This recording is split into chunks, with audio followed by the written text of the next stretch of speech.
선입 선출 방식의 재고 관리 시스템 첫 번째 버전이 완성되었습니다. 그래서 이번 영상에서는 재고 관리 시스템 전체를 한번 같이 살펴보도록 하겠습니다. 자, 먼저 지금 화면에서 보고 계시는 내용은 회계 분야의 문외한인 저를 위해서 처음 제게 이 질문을 주셨던 구독자분께서 직접 이렇게 제게 보내주신, 직접 타이핑하셔서 제게 보내주신 내용입니다. 정말 방대한 이제 회계 분야에서 굉장히 중요한 내용들을 굉장히 쉽고 그리고 효율적으로 논리적으로 직접 이렇게 적어서 보내주셨습니다. 시간이 정말 많이 걸렸을 텐데 정말 감사 인사드립니다. 자, 보내주신 내용을 기반으로 제가 이해한 범위 내에서 이 시스템을 재고관리 시스템을 이해하기 위한 중요 부분을 그림으로 먼저 살펴보도록 하겠습니다. 자, 먼저 재고 매입 시 기본적인 회계 프로세스를 살펴보시면 회계 시스템은 크게 원장과 보조 원장으로 이루어진다고 합니다. 보조 원장은 다시 재고 자산, 고정 자산, 매출 처별, 매입 처별과 같은 다양한 자료들로 이루어져 있는데요. 그 중에서도 우리는 어떤 부분 재고 자산과 관련된 부분을 시스템으로 만든 것을 살펴보고자 합니다. 재고 자산이다 보니까 제품의 원가라든가 마진율 같은 어떠한 그러한 부분들은 다뤄지지 않고요. 대신 재고라고 하면 이 재고의 상품의 어떠한 상품의 모든 재반 비용이 전부 다 이 재고에 녹아져 있다라고 생각하시면 되겠습니다. 그 중에서도 그 다음으로 살펴보실 부분은 재고 관리는 크게 여러 가지 방식으로 나뉘어지는데요. 그 중에서 가장 먼저 선입 선출 방식, 두 번째 후입 선출 방식, 세 번째 이동 평균법, 네 번째 총 평균법, 마지막으로 개별법과 같은 다양한 방식이 있는데요. 그 중에서 현실의 재고 흐름을 가장 잘 반영하는 방식이 이 선입 선출 방식이라고 합니다. 말 그대로 먼저 입고된 것이 먼저 출고가 된다라고 생각하시면 되겠는데요. 이 부분을 좀 더 디테일하게 그림으로 살펴보도록 하겠습니다. 먼저 제품이 입고가 됩니다. 그 중에서도 연두색 제품이 입고가 되는데요. 같은 연두색 제품군이라고 하더라도 어떻습니까? 날짜별로 이렇게 선입 선출이다 보니까 날짜별로 차곡차곡 보관이 될 필요가 있고요. 그 다음 같은 제품군이라고 하더라도 입고된 날짜별로 전부 다 금액이 다릅니다. 금액이 다를 건데, 금액이 다르다라고 하는 것은 단가가 다르다고 생각을 하시면 되겠습니다. 연두색 제품만 있는 것이 아니라 파란색 제품군도 있을 거고요. 보라색 제품군도 있을 겁니다. 이렇게 창고에 제품들이 입고가 되어 있으면 어느 날 특정한 날짜에 제품들이 출고가 돼야 되겠죠. 출고가 되는데 보겠습니다. 예를 들어서 특정한 날짜에 연두색 제품 6개, 파란색 제품 2개, 보라색 제품 하나가 출고가 돼야 됩니다. 그런데 지금 문제가 되는 부분은 연두색 제품 6개가 출고가 돼야 되는 부분인데요. 보겠습니다. 연두색 제품군이니까 여기서 살펴봐야 되는데 선입 선출이니까 가장 연두색 제품군에서 가장 먼저 입고된 6월 1일의 제품이 먼저 출고가 돼야 되겠죠. 6월 1일에 몇 개? 3개밖에 없습니다. 그럼 6월 1일에서 3개가 출고가 돼야 될 거고요. 그 다음에 순차적으로 6월 2일에서 2개가 출고가 돼야 될 겁니다. 그리고 마지막 6월 3일에서 1개의 제품이 출고가 돼야 될 겁니다. 그래서 선입 선출에서 가장 중요한 부분인 이 시스템을 바라보실 때 가장 중요한 부분인 어떻게 해요? 날짜별로 차곡차곡 자, 수량 계산을 잘 할 필요가 있고요. 그 다음에 두 번째, 자, 같은 제품군이라고 하더라도 입고된 날짜별로 뭐가 다르다? 자, 금액대가 전부 다 다른 것입니다. 그쵸? 따라서 입고된 날짜별로 수량과 자, 금액이 자, 정확하게 계산될 필요가 있는 것이 이 선입 선출 방식의 재고 관리 시스템에서 가장 중요한 부분이라고 보시면 되겠습니다. 이번에는 선입 선출 방식의 재고 관리 시스템을 사용하는 프로세스를 자, 빠르게 한번 살펴보도록 하겠습니다. 자, 가장 먼저 입고증 시트에서 제품이 입고된 날짜를 입력하시면 되겠습니다. 날짜는 연, 월, 일 구분하셔서 하이픈으로 구분하셔서 입력하시면 되겠습니다. 자, 6월 14일로 입력을 해볼게요. 자, 6월 14일로 입력을 하고 자, 아이템을 입력을 하죠. 자, 아이템은 자, 상품 A, 상품 B, 상품 C. 자, 지금은 시스템 테스트 중이니까 아이템을 상품 A, B, C, D로 계속 나가고 있습니다만 실무에서는 이제 실무 데이터를 입력을 하시면 되겠습니다. 자, 그 다음에 입고 수량 20개. 자, 금액은 자, 61,700원이라고 가상으로 입력을 한번 해보도록 하겠습니다. 자, 그 다음에 상품 B는 자, 25개, 금액은 33,500원이라 입력을 한번 해보죠. 자, 그 다음에 상품 C는 자, 입고된 수량이 50개, 총 금액은 115,000원.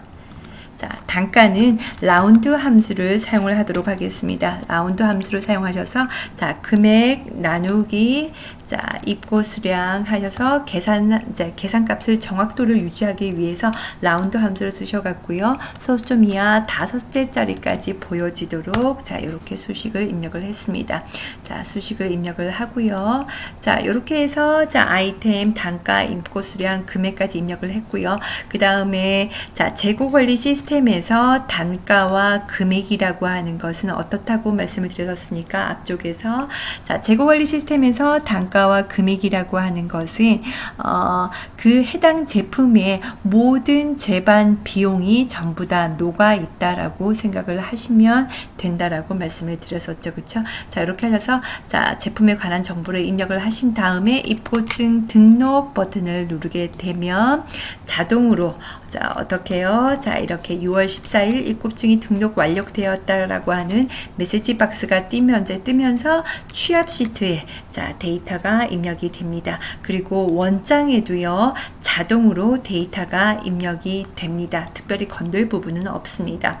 자, 그 다음에 출고증. 자, 두 번째 출고증 시트에 오셔갖고요. 자, 제품이 출고되는 날짜를 입력을 하셔야 되겠죠. 자, 19년 6월 16일로 입력을 해보겠습니다. 자, 16일로 입력을 하고요. 자, 출고되는 자, 제품의 아이템을 입력을 하겠습니다. 상품 C, 자, 상품 A라고 입력을 한번 해보죠. 자, 이렇게 해서 아이템을 입력을 하시고 난 다음에 그 다음 눌러야 될 자추는 이겁니다. 출고 가능 수량 버튼을 누르셔야 됩니다. 출고 가능 수량 버튼을 누르시게 되면 자, 출고 날짜를 기준으로 출고 날짜별 아이템별 출고 가능한 수량이 계산이 돼서 자동으로 뜹니다. 자, 이것을 보시고 자, 이 출고 가능 수량보다 자, 숫자가 작거나 같게 출고 수량을 잡아야 되겠죠. 자, 예를 들어서 출고 수량 90건, 상품 A는 출고 수량을 34개라고 한번 입력을 한번 해보겠습니다. 자, 이렇게 입력을 하신 다음에 출고증 등록 버튼을 누르시게 되면 자, 6월 16일을 기준으로 출고증 등록이 완료되었다라고 하는 메시지 박스가 뜨고요. 자, 그 다음에 어떻게 해요? 취합 시트에 자, 출고된 내용이 입력이 되고 원장에도 자, 출고된 내용이 자, 이렇게 뜹니다. 자, 이렇게 하셔갖고요. 입고증과 출고증을 통해 갖고 자, 취합 시트와 원장 시트에 자동으로 데이터가 반영이 됐습니다. 마지막으로 재고 현황 시트는 자, 보고서라고 생각을 하시면 되겠습니다. 자, 조회 1. 자, 조회 1. 예를 들어서 19년 6월 10일을 기준으로 아이템별 재고에 대한 어떠한 정보를 알고 싶습니다. 자, 날짜를 입력을 하시고 재고 현황 버튼을 누르시게 되시면 자, 조회 일자를 기준으로 아이템별 자, 재고에 대한 어떠한 현황들이 나타납니다.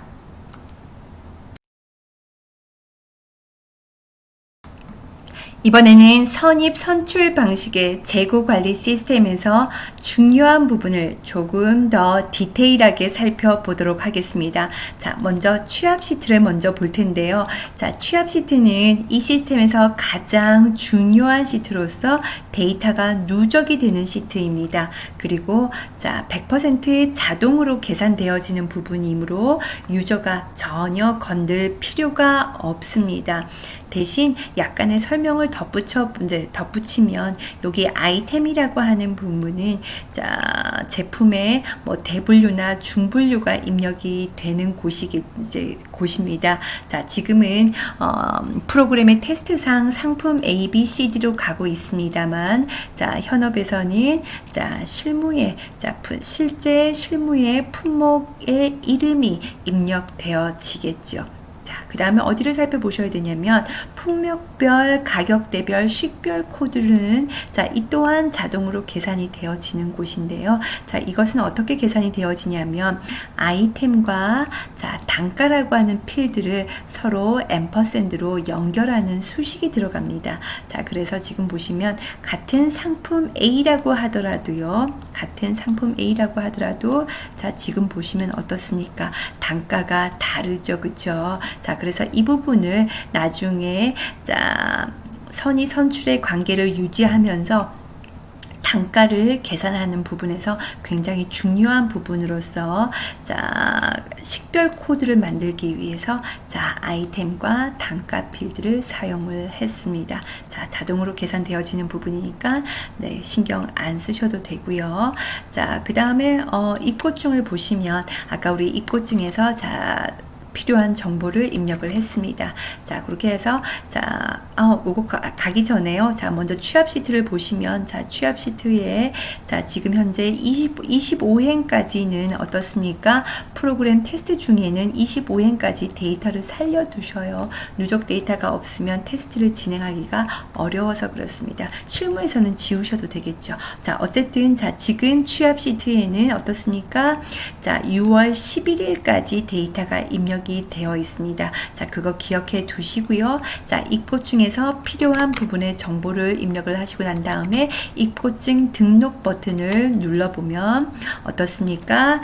자, 6월 14일 데이터가 입고증 자, 등록이 완료되었다라는 메시지 박스가 뜨면서 자, 취합 시트에 어떻습니까? 자, 지금 데이터가 더 등록이 된 거 보이시죠? 그쵸? 자, 등록이 되어 있고요. 그리고 다시 입고증 시트에 돌아가 보면 어떻습니까? 아까 조금 전에 입력했던 데이터는 다 지워져 있습니다. 왜냐하면 새로 또 데이터를 입력을 하려면 자, 기존의 데이터가 지워져야 되니까. 그쵸? 자, 지워져 있고요. 자, 그 다음에 이제 출고증 데이터, 자, 출고증 시트를 보시면 자, 출고증에 자, 제품이 출고되는 날짜를 입력을 해보겠습니다. 자, 제가 아무 생각 없이 19년 6월 5일이라고 입력을 했습니다.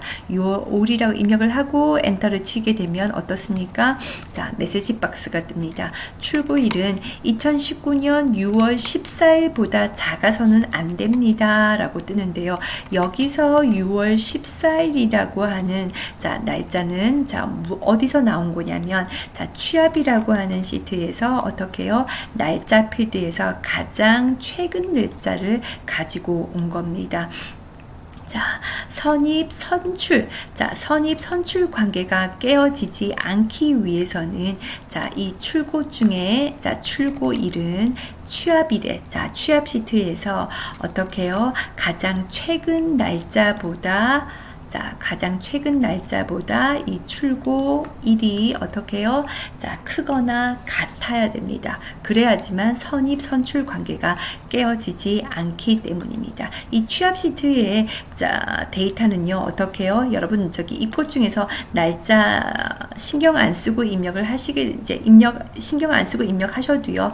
자, 취업이라고 하는 시트에서 자동으로 날짜를 기준으로 정렬이 되기 때문에 신경 안 쓰셔도 됩니다. 어쨌든 자, 6월 14일이 최근 일자니까 출고증은 자, 최근 날짜보다 크거나 같아야 되겠죠. 따라서 19년 6월 16일이라고 입력 한번 해보겠습니다. 16일이라고 입력을 하고요. 자, 출고되는 상품이 예를 들어서 상품 C, 상품 A라고 하는 자, 제품이 자, 출고된다고 가정을 하고요. 자, 이렇게 입력을 하시고 자, 제일 먼저 뭐요? 출고 가능 수량 버튼을 누르게 되면 자, 어떻게요?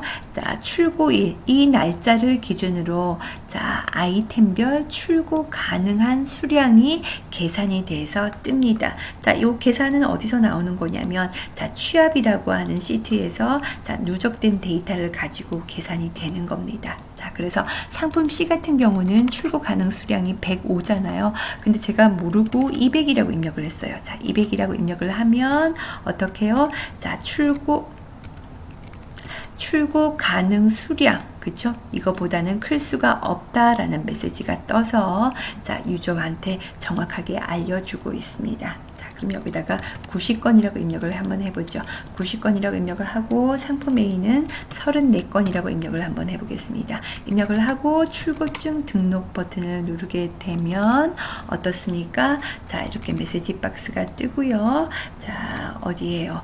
자, 취합이라고 하는 시트에 자, 6월 16일 날짜를 기준으로 상품 A, 상품 C와 상품 A에 대한 자, 수량과 가격, 이제 단가들이 정확하게 계산이 돼서 뿌려지고 있습니다.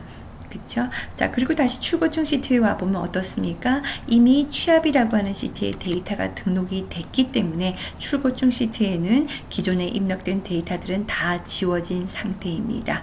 자, 그리고 원장 입출고 현황 시트 또한 어떻게 해요? 자, 자동으로 계산되어지는 부분이기 때문에 신경 쓰지 않으셔도 됩니다. 자, 그리고 자, 여기 시트 탭에서요. 자, 숨기기 취소 버튼을 누르시게 되시면 자, 안에서 내부적으로 계산되어지는 시트가 3개가 있습니다. 그 중에 하나 띄워볼까요? 연산형 피벗 확인 버튼을 누르시게 되시면 자, 출고증의 데이터를 입력을 하게 되면 자동으로 자, 이 연산용 피벗 그리고 어떤 시트예요? 연산용 고급 필터, 연산용 제거 현황이라고 하는 시트에 자동으로 데이터가 지워졌다가 다시 한번 계산이 되고를 반복하고 있습니다. 굉장히 중요한 부분들이니까 이러한 시트들 삭제하거나 그러시면 안 되시겠죠, 그렇죠? 자, 이러한 시트들 자, 내부적으로 중요하게 계산되어지는 부분이니까 삭제하시면 안 되겠습니다. 자, 이렇게 하셔서 중요한 부분, 중요한 워크시트 살펴보셨고요. 마지막으로 자, VB 이 창에 들어가셔서 자, 이제 프로시저들을 한번 살펴보시면 크게 어려운 건 없었습니다. 자, 가장 중요했던 부분이 모듈 2에 게더링 3이라고 하는 자, 프로시저에서요. 게더링 3이라고 하는 프로시저에서 자, 이 부분이 제일로 중요했었습니다. 자, 이 부분이 자, 선입 선출 관계를 유지를 하면서 자, 날짜별로 수량과 단가를 정확하게 계산하는 가장 중요한 부분입니다. 요거 돌아가셔가지고 저기 다운로드 자, 자료 링크 걸어 드릴 테니까요. 다운로드 받으셔서 영상 보시면서 한번 살펴보시고 필요하신 분들은 자, 실무 데이터를 입히시면 되겠습니다. 자, 오늘은 여기까지입니다.